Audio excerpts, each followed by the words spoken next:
Hi hello Karnataka, ಎಲ್ಲರಿಗೂ ನಮಸ್ತೆ. Welcome back to Nikhil talks YouTube channel. ಗುರು, ಇವತ್ತಿನ ಶನಿವಾರದ ಎಪಿಸೋಡಿಗೋಸ್ಕರ ಈಗರ್ಲಿ ವೇಟಿಂಗ್ ಅಂತ ಹೇಳ್ಬೋದು. ಗುರು, ಇವತ್ ಯಾರಿಗೆ ಕ್ಲಾಸ್ ತಗೊಂಡಿರ್ತಾರೆ ಸುದೀಪ್ ಸರ್ ಅನ್ನೋದೇ ಇಂಪಾರ್ಟೆಂಟ್. ಗಿಲ್ಲಿ ಅವ್ರಿಗೆ ತಗೊಂಡಿರ್ತಾರ ಅಥವಾ ಅತಿಥಿಗಳಿಗೆ ಏನಾದ್ರು ಸರಿಯಾಗಿ ಕ್ಲಾಸ್ ತಗೊಂಡಿರ್ತಾರ ಅನ್ನೋದೇ ಇಂಪಾರ್ಟೆಂಟ್. ನೋಡಿ, ಇವಾಗ ಕಮೆಂಟ್ ಬಾಕ್ಸ್, ಇವಾಗ ಜನರ ಅಭಿಪ್ರಾಯ ಎಲ್ಲ ತಿಳಿಯೋದು ಸೋಷಿಯಲ್ ಮೀಡಿಯಾದಲ್ಲೇ ಮೇನ್. ಇವಾಗ ನೋಡಿ, ನೀವು ಇನ್ಸ್ಟಾಗ್ರಾಮ್ ಅಲ್ಲಾದ್ರೂ ಹೋಗಿ ಕಲರ್ಸ್ ಕನ್ನಡ ಪೇಜ್ ಅಲ್ಲಿ ಕಮೆಂಟ್ ಬಾಕ್ಸ್ ಅಲ್ಲೇ ಗೊತ್ತಾಗುತ್ತೆ ನಿಮಗೆ ಯಾವ್ಯಾವ ರೀತಿ ಜನ ಅಭಿಪ್ರಾಯ ವ್ಯಕ್ತಪಡಿಸ್ತಿದ್ದಾರೆ. ಗಿಲ್ಲಿ ಅವ್ರದ್ದು ತಪ್ಪ ಅಥವಾ ಅತಿಥಿಗಳ ತಪ್ಪ ಅಂದ್ರೆ ಅತಿಥಿಗಳದ್ದೇ ಜಾಸ್ತಿ ತಪ್ಪು ಅಂತ ಅಲ್ಲಿ ಕಮೆಂಟ್ಸ್ ಬರ್ತಿರೋದು. ಅವ್ರಿಗೆ ಕ್ಲಾಸ್ ತಗೊಳ್ಲೇಬೇಕು, ಗಿಲ್ಲಿ ಅವರು ಈ ವಾರ ಕಿಚ್ಚನ ಚಪ್ಪಾಳೆ ಪಡ್ಕೊಳ್ಳೇಬೇಕು ಅಂತ ಜಾಸ್ತಿ ಜನ ಅಭಿಪ್ರಾಯ ಪಡ್ತಿರೋದು. ಅದಕ್ಕೆ ನೋಡೋಣ, ಅತಿಥಿಗಳಿಗೆ ಸರಿಯಾಗಿ ಕ್ಲಾಸ್ ಇರುತ್ತೆ ಅಂತ ನನ್ನ ಅಭಿಪ್ರಾಯ.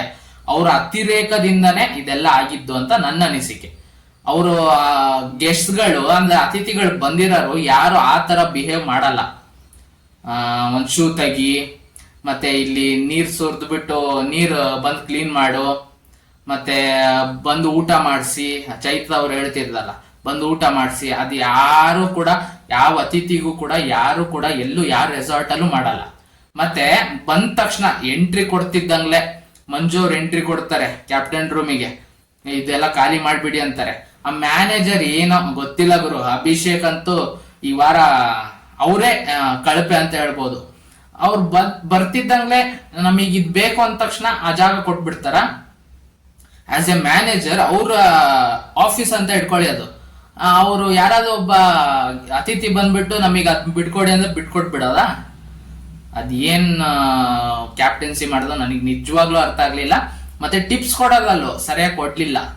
ಅವ್ರು ಅಷ್ಟೊಂದು ಇಟ್ಕೊಳ್ಳೋ ಅವಶ್ಯಕತೆ ಇರ್ಲಿಲ್ಲ. ಅವ್ರಕ್ಕಿಂತ ಜಾಸ್ತಿ ಶ್ರಮ ಪಟ್ಟಿರೋರು ಇದ್ದಾರೆ. ಅವ್ರು ಹೋಗಿ ನಾನು ಎಲ್ಲ ನೋಡ್ತಿದ್ದೆ ಅಂತಾರೆ.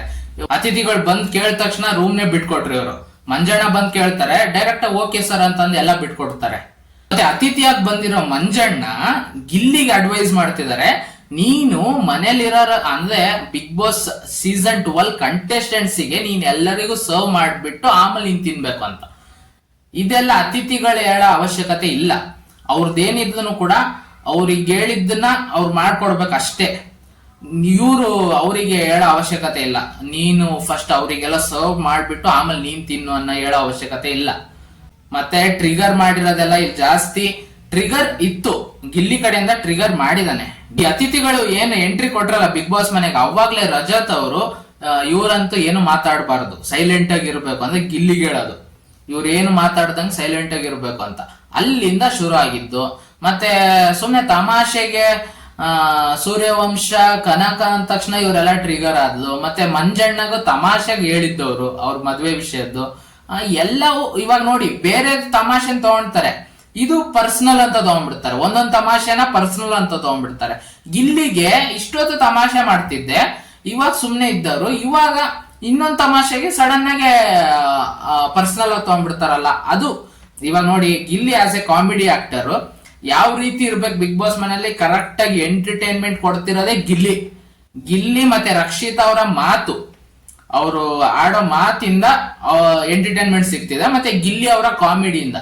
ಇದ್ ಬಿಟ್ರೆ ಇನ್ ಯಾರು ಕಂಟೆಂಟ್ ಕೊಡ್ತಿದಾರೆ ಗುರು ಬಿಗ್ ಬಾಸ್ ಮನೆಯಲ್ಲಿ? ಯಾರು ಕಂಟೆಂಟೇ ಕೊಡ್ತಿಲ್ಲ. ಸ್ಪಂದನ, ಅಭಿಷೇಕ್, ಧನುಷ್ ಇವರೆಲ್ಲ ತುಂಬಾ ಸೈಲೆಂಟ್ ಆಗಿದ್ದಾರೆ. ಟಾಸ್ಕ್ ಬಂದಾಗ ಒಂದಿಷ್ಟು ಆಡ್ತಾರೆ ವಿನಃ ಬೇರೆ ಏನು ಇಲ್ಲ, ಕಂಟೆಂಟೇ ಕೊಡ್ತಿಲ್ಲ ಯಾರು. ಗಿಲ್ಲಿನೇ ಕಂಟೆಂಟ್ ಕೊಡ್ತಿರೋದು. ಅಶ್ವಿನಿ ಅವ್ರದಂತೂ ಬರೇ ಜಗಳ, ಏನಿದ್ರು ಅವ್ರದೇ ಕರೆಕ್ಟು ಅನ್ನೋದು. ಅಲ್ಲಿ ಎಂಟರ್ಟೈನ್ಮೆಂಟ್ ಅಂತ ಕಾಣ್ತಿರೋದೇ ಬರೀ ಗಿಲ್ಲಿ. ಅದಕ್ಕೆ ಎಲ್ಲರೂ ಸೇರ್ಕೊಂಡು ಇವರು 5 ಜನ ಹೋದರು.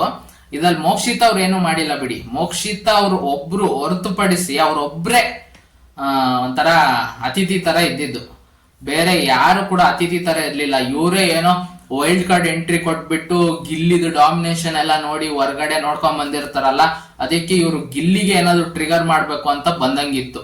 ಒಂಥರ ಚಾನಲರೇ ಇವ್ರನ್ನ ಕಳಿಸ್ಬಿಟ್ಟು ಗಿಲ್ಲಿನ ಡೌನ್ ಮಾಡಿ ಅನ್ನೋ ರೀತಿನೇ ಇದ್ದಿದ್ದು ಈ ವಾರ. ಗಿಲ್ಲಿ ಅದಾದ್ಮೇಲೆ ಅವರ ರೀತಿ ನಿಂದೆ ಅತಿರೇಕದಿಂದ ನಿನ್ನಿಂದನೇ ಇದೆಲ್ಲ ಆಗಿದ್ದು ಅಂತ ಬಂದಾಗ ಅವ್ರು ಹೇಳಿದ್ದನ್ನೆಲ್ಲ ಮಾಡ್ತಾ ಎಲ್ಲ ಕರೆಕ್ಟ್ ಆಗಿ ಮಾಡಿದನ್ ಗುರು. ಅದಕ್ಕೆ ಈ ವಾರ ಕಿಚ್ಚನ ಚಪ್ಪಾಳೆ ಗಿಲ್ಲಿಗೆ, ಯಾಕಂದ್ರೆ ಎಂಟರ್ಟೈನ್ಮೆಂಟ್ ಅವರಿಂದನೇ ಸಿಕ್ಕಿರೋದು. ಇವಾಗ ಸುಮ್ನೆ ಎಲ್ಲರೂ ನಾರ್ಮಲ್ ಆಗಿ ಸುಮ್ನೆ ಅವ್ರು ಹೇಳಿದ್ದನ್ನೆಲ್ಲ ನೀವು ಮಾಡ್ಕೊಡಿ ಅಂದ ತಕ್ಷಣ ಇವರೆಲ್ಲ ಮಾಡ್ಕೊಟ್ಬಿಟ್ಟಿದ್ರೆ ಏನಿರ್ತಿತ್ತು ಕಂಟೆಂಟು? ಅದೇ ಅತಿಥಿಗಳು ಬಂದಿದಾರಲ್ಲ, ಅವ್ರೇನಾದ್ರೂ ಒಂದು ಇವರಿಗೆ ಅಡ್ವೈಸ್ ಮಾಡಿದ್ರೆ ಅದು ಕಂಟೆಂಟ್ ಅಂತೆ. ಓಕೆನಾ? ಅದೇ ಏನಾದ್ರು ಸಿಬ್ಬಂದಿಗಳು ಸರ್ ಇವಾಗ ನೀವ್ ಹೇಳಿದ್ದನ್ನೆಲ್ಲ ನಾವು ಮಾಡ್ತಿದೀವಲ್ಲ, ಇಲ್ಲೇನು ಕಂಟೆಂಟ್ ಸಿಗ್ತಿಲ್ಲ, ನಾವು ಏನಾದ್ರು ಒಂದು ಹೊಸದಾಗಿ ಬೇರೆದ್ ಮಾಡ್ತೀವಿ ಅಂದ್ರೆ ಅದು ಕಂಟೆಂಟ್ ಅಲ್ಲ. ಆಸ್ ಎ ಗಿಲ್ಲಿ ಕಾಮಿಡಿ ಮಾಡ್ತಿರೋದು ಅದು ಕಂಟೆಂಟ್ ಅಲ್ಲ, ನೀನು ಪರ್ಸನಲ್ ಅಟ್ಯಾಕ್ ಮಾಡ್ತಿದ್ಯಾ. ಅದೇ ನಾವ್ ಏನೇ ಮಾಡೋದು ಕೂಡ ಅದು ಕಂಟೆಂಟ್ ಕೊಡ್ತಿದೀವಿ. ಅಂದ್ರೆ ನೀವು ಸೀಸನ್ 11 ಕಂಟೆಸ್ಟೆಂಟ್ಸ್ ಯಾರ್ಯಾರು ಬಂದಿದಾರಲ್ಲ ಇವರಿಗೆ ತಾಕತ್ತಿರೋದು ಕಂಟೆಂಟ್ ಕೊಡಕ್, ಗಿಲ್ಲಿಗಿಲ್ಲ ಅನ್ನೋ ರೀತಿ ಇತ್ತು. ರಜತ್ ಮತ್ತೆ ಮಂಜಣ್ಣ ಅವರ ಈ ವಾರದ ಪರ್ಫಾರ್ಮೆನ್ಸ್ ನೋಡಿದ್ರೆ ಗಿಲ್ಲಿನ ಡೌನ್ ಮಾಡೋ ತರನೇ ಇತ್ತು. ಅಂದ್ರೆ ನೀನ್ ಅಮಾಯಕ ತರ ತೋರ್ಸ್ಕೊಂತಿದ್ಯಾ, ಇಲ್ಲಿ ಇಷ್ಟೆಲ್ಲಾ ಬಟ್ಟೆಗಳಿದಾವೆ, ಏನಕ್ಕೆ ಈ ಬಟ್ಟೆಗಳನ್ನ ಹಾಕೊಂತಿಲ್ಲ, ಏನಕ್ಕೆ ಬರೇ ಈ ತರ ನಾನು ಅಮಾಯಕ ನಾನು ಬಡವ ಅಂತ ಏನಕ್ಕೆ ತೋರ್ಸ್ಕೊಂತಿದ್ಯಾ ಅನ್ನೋ ರೀತಿನೇ ಇದ್ದಿದ್ದು. ನಿನ್ನೆ ಎಪಿಸೋಡ್ ನೋಡಿದಾಗ ಗೊತ್ತಾಗಿದ್ದು. ಅದಕ್ಕೆ ಏನ್ ಮಾಡ್ಬೇಕಪ್ಪ ಅಂದ್ರೆ ಇವಾಗ ಲಾಸ್ಟ್ ಸೀಸನ್ ಹನುಮಂತ ಅಣ್ಣ ಸರಿಯಾಗಿ ಟಾಂಗ್ ಕೊಟ್ಟಿದ್ಲು ರಜತಿಗೆ.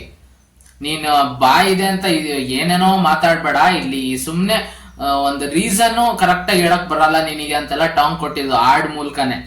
ಅದೇ ರೀತಿ ಈ ಸೀಸನ್ ಅಲ್ಲಿ ಈ ವಾರ ಗಿಲ್ಲಿ ಎಲ್ಲರಿಗೂ ನೀರು ಕೊಡ್ಸಿದಾನೆ. ಅದರಲ್ಲೂ ಎಸ್ಪೆಷಲಿ ರಜತ್, ಮಂಜಣ್ಣ, ತ್ರಿವಿಕ್ರಮ್ ಅವ್ರಿಗಂತೂ ಸರಿಯಾಗಿ ಈ ವಾರ ಸರಿಯಾಗಿ ಗುಮ್ಮಿದನ್ ಗುರು. ಅವ್ರು ಫಸ್ಟ್ ಡೇ ಬಂದಾಗ್ಲೇ ಬಿಗ್ ಬಾಸ್ ಮನೆಗೆ ತಲೆ ಗುಮ್ಮಂತಿದೆ ಅಂತ ಅಂದಿದ್ರು ಇಬ್ರು, ತ್ರಿವಿಕ್ರಮ್ ಮತ್ತೆ ರಜತ್. ಸರಿಯಾಗಿ ಗಿಲ್ಲಿ ಸರಿಯಾಗಿ ತೋರಿಸಿದಾನೆ ಏನು ಬಿಗ್ ಬಾಸ್ ಸೀಸನ್ 12 ಅಂದ್ರೆ ಏನು, ಅದ್ರಲ್ಲಿ ನಾನು ಒಬ್ಬನೇ ಎಲ್ಲಿದ್ದೀನಿ, ನನ್ನಿಂದನೇ ನಡೀತಿರೋದು ಬಿಗ್ ಬಾಸ್ ಸೀಸನ್ 12, ನನ್ನಿಂದನೇ ಚಾನೆಲ್ ನಂಬರ್ 1 ಆಗಿರೋದು, ನನ್ನಿಂದನೇ TRP ಅಲ್ಲಿ ನಂಬರ್ 1 ಇರೋದು. ಪ್ರತಿಯೊಂದು ಗುರು TRP king Bigg Boss season 12 TRP king Gilli Nata. ಗಿಲ್ಲಿನೇ ಇವಾಗ ಟಾಪ್ ಅಲ್ಲಿ ಇರೋದು. ಇವಾಗ ನೋಡಿ ಲಾಸ್ಟ್ ಸೀಸನ್ ಹನುಮಂತ ಅಣ್ಣ 5 ಕೋಟಿ ಚಿಲ್ಡ್ರೆ ವೋಟ್ ಬಂದಿದ್ದು, ಸೆಕೆಂಡ್ ಪ್ಲೇಸ್ ತ್ರಿವಿಕ್ರಮ್ ಅವರಿಗೆ 2 ಕೋಟಿ ಚಿಲ್ಡ್ರೆ, ಅಂದ್ರೆ ಡಬಲ್, ಅರ್ಧನೂ ಇಲ್ಲ. ಹನುಮಂತ ಅಣ್ಣದಲ್ಲಿ ಅರ್ಧನೂ ಬಂದಿಲ್ಲ ತ್ರಿವಿಕ್ರಮ್ ಅವರಿಗೆ.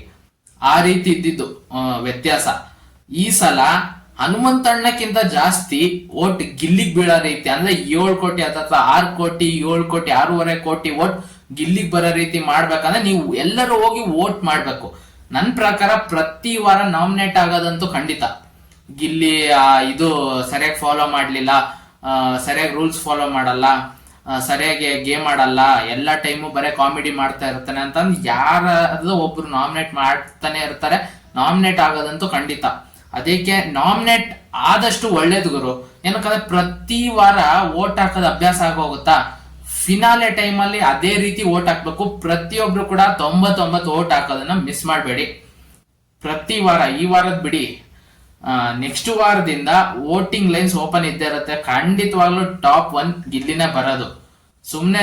ಸುಮ್ನೆ ಜನ ಎಲ್ಲರೂ ಸುಮ್ನೆ 99 ವೋಟ್ಸ್ ಹಾಕದೆ ಸಾಕು, ಗಿಲ್ಲಿ ಗೆದ್ದು ಬಿಡ್ತಾರೆ. ಅತಿ ಹೆಚ್ಚು ರೆಕಾರ್ಡ್ ಮಾಡ್ಬೇಕು ಗಿಲ್ಲಿ. ಇವಾಗ ನೋಡಿ ಬಿಗ್ ಬಾಸ್ ಮನೇಲಿ ಎಂಟರ್ಟೈನ್ಮೆಂಟ್ ಸಿಗ್ತಿರೋದೇ ಗಿಲ್ಲಿ ಅವರಿಂದ ಮತ್ತೆ ರಕ್ಷಿತಾ ಅವರ ಒಂದಿಷ್ಟು ಮಾತಿಂದ. ಅದ್ ಬಿಟ್ರೆ ಇನ್ನೇನು ಇಲ್ಲ. ಮತ್ತೆ ಹಳೆ ಸೀಸನ್ ಅಲ್ಲೆಲ್ಲ ಇದ್ದಂತ ಟಾಸ್ಕ್ಗಳಿಲ್ಲ, ಟಾಸ್ಕ್ಗಳೇ ಕೊಡ್ತಿಲ್ಲ, ಬರೇ ಮಾತಲ್ಲೇ ಮುಗಿಸಿದಾರೆ. ಈ ಸಲ ನೋಡೋಣ ಏನೇನ್ ಆಗುತ್ತೆ ಅಂತ. ಇವತ್ತಂತೂ ಅತಿಥಿಗಳಿಗೆ ಸರಿಯಾಗಿ ಕ್ಲಾಸ್ ತಗೊಳ್ತಾರೆ ಅಂತ ಅಂದ್ಕೊಂಡಿದ್ದೀನಿ ಸುದೀಪ್ ಸರ್. ನೋಡೋಣ ಏನೇನ್ ಆಗ್ಬೋದು ಅಂತ.